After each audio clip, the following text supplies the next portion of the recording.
বন্যা দুর্গতদের মাঝে ত্রাণ সামগ্রী বিতরণ।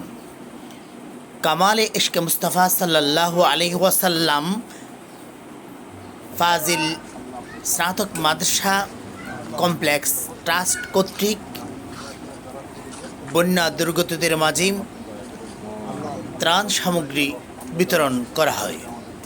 ত্রাণ সামগ্রী বিতরণের শুরুতে অত্র কমপ্লেক্স ট্রাস্টের অধ্যক্ষ সৈয়দ তোহা মোহাম্মদ মুদ্দাসির বন্যার্তদের সুখ সমৃদ্ধি কামনা করে দোয়া ও মোনাজাত পরিচালনা করেন। মোনাজাত শেষে বন্যা দুর্গতদের মাঝে খাদ্য সামগ্রী বিতরণ করা হয়।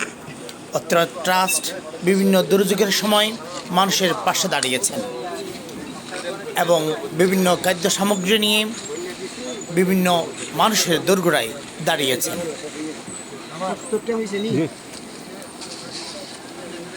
আমাদের সাথে থাকার জন্য ধন্যবাদ। আমাদের চ্যানেলকে লাইক, শেয়ার এবং সাবস্ক্রাইব করে আমাদের সাথে থাকুন।